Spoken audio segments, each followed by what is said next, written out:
क्या TikTok use करना safe है? कुछ ही दिनों पहले TikTok crossed 1 billion downloads world wide. इसका मतलब है कि 1/7 of the world population is using TikTok. इस ऐप पर किस टाइप का कंटेंट होता है, वो क्या सोशल मैसेज देता है, वो अच्छा है या नहीं, ये सब बात की बात है। Right now I want to share with you something very dangerous that I discovered about TikTok. You think that I am making sense? इस वीडियो को शेयर जरूर कीजिए क्योंकि इस वीडियो से किसी ना किसी को हेल्प हो सकती है। आज एक्चुअली मैं बहुत एडवेंचरस फील कर रहा था तो मैंने टिकटॉक डाउनलोड किया और मुझे एक काफी अजीब चीज रियलाइज हुई। यू सी, जब आप कोई वीडियो रिकॉर्ड करने की कोशिश करते हैं तब टिकटॉक आपसे आपकी कैमरा की, ऑडियो रिकॉर्ड करने की और SD कार्ड एक्सेस करने की परमिशन मांगता है। ये सारे परमिशंस मांगना बहुत सारे ऐप्स में कॉमन होता है, लेकिन प्रॉब्लम उस चीज की है जिसकी परमिशन टिकटॉक आपसे मांगता नहीं है लेकिन फिर भी डेटा आपसे चुराता है। That's your location.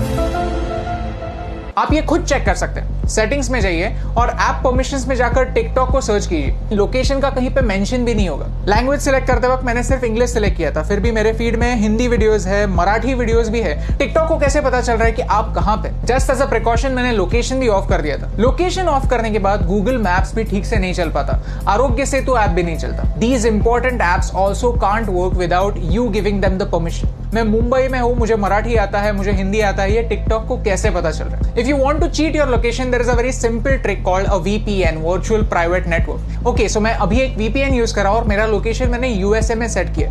On YouTube all the ads that I am getting over here are from the US। So मैंने YouTube को ट्रिक कर दिया। एज यू कैन सी मेरा हॉटस्टार नहीं चल रहा है और मजे की बात यह है कि अगर मैं टिकटॉक पे जाता हूं तो I can see all the same videos. So how is TikTok doing it? I found the answer.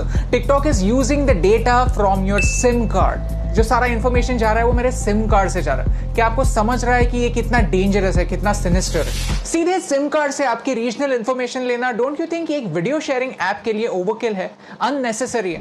And the worst part is इसके बारे में कोई वार्निंग नहीं है। द ऐप जस्ट सेज कि we will automatically collect it, that's it. ये discover करने के बाद मैंने टिकटॉक की प्राइवेसी पॉलिसी कंप्लीटली पढ़ी और उसमें मुझे कुछ ऑब्जेक्शनेबल पॉइंट्स दिखे। If you link any social media account to TikTok then TikTok वहां की इंफॉर्मेशन यूज कर सकता है आपके बारे में जानने के लिए। टिकटॉक कंटेंट डिलीवरी के लिए HTTP सर्वर्स यूज करता है, HTTPS नहीं, सिक्योर सर्वर्स नहीं। तो ये सर्वर्स हैक हो सकता है। इस वीडियो में किसी ने डेमोन्स्ट्रेट किया है कि कैसे ऑफिशियल अकाउंट से एक गलत मैसेज फॉरवर्ड हो सकता है। आपका अकाउंट डिलीट होने के बाद भी टिकटॉक जब तक चाहे आपका डेटा उनके सर्वर्स में रख सकता है। और मेरा टिकटॉक के साथ सबसे बड़ा प्रॉब्लम है आर्टिफिशियल इंटेलिजेंस। कि ByteDance जो टिकटॉक की पेरेंट कंपनी है वो एक आर्टिफिशियल इंटेलिजेंस कंपनी है। उनका प्रोडक्ट कंटेंट क्रिएशन का प्लेटफॉर्म नहीं है, उनका प्रोडक्ट है algorithm. You see, China wants to be a superpower in AI by 2030. Computer की भाषा क्या होती है? Zeros and ones, binary। और वही टिकटॉक आपको करने के लिए बोलता है। Whenever you are watching a video on TikTok, you are taking a survey, you are feeding information to the computer, telling them what you like, what you don't like, what you agree with and what you don't agree with, and all of this information is going to China. आपको क्या लगता है, क्या ये सही हो रहा है?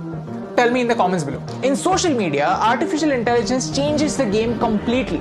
कंप्यूटर डिसाइड करता है कि आपको क्या देखना चाहिए और क्या नहीं देखना चाहिए। सर्च का ऑप्शन ना होने की वजह से प्लेटफॉर्म कंट्रोल करता है कि आप क्या देखेंगे और ये एक बड़ा प्रॉब्लम है। ओके, सो चाइना पर आता है। चाइना में ऐसा लॉ है कि if you are a Chinese company then you have to share the data that you collect with the Chinese government. And because of this, Indian ministry of defence ने armed forces को 42 apps अपने phone से delete करने के लिए कहा। India does not have a proper data protection act. We ourselves need to be extra safe. China में freedom of press है ही नहीं। पूरी प्रेस गवर्नमेंट के कंट्रोल में। Syria, Saudi Arabia, Afghanistan, Somalia, ये कंट्रीज भी फ्रीडम ऑफ प्रेस की scale पर चाइना से ऊपर आती हैं। और यही सारे रेस्ट्रिक्शंस उन सारे लोगों पर भी अप्लाई हो जाते हैं जो चाइनीज एप्स यूज करते हैं। Start talking about Tibet, start talking about Hong Kong, start talking about Taiwan. अगर आपका वीडियो स्ट्रेट अवे बैन नहीं हुआ तो वो ज्यादा लोगों तक नहीं पहुंचेगा। यू सी, आज चाइना को तिब्बत से प्रॉब्लम है, कल अरुणाचल प्रदेश से भी हो सकती है, लद्दाख से भी हो सकती है। If you can't talk about this stuff, how will you know about it? How will you raise your voice? And by using these Chinese apps we are supporting China's version of the internet. Privacy on the internet is a myth.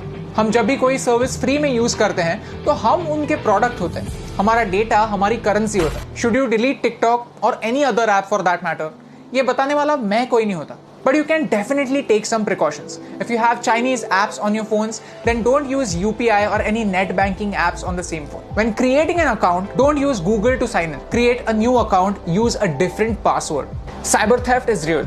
Keep changing your passwords and keep your emails safe. If you go to haveibeenpawned.com, you can find out whether your personal information has been breached. All I want to say is this is not TikTok versus YouTube. I am giving you TikTok's example because TikTok is popular and you can check it yourself. If you are a TikTok creator, then this concerns you more than me because आपका data ज्यादा share हो रहा है. It's important for you to know कि China के products को सस्ता मत समझिए, चाइना के एप्स को फ्री मत समझिए, because everything comes at a cost. My question is, can you pay the price?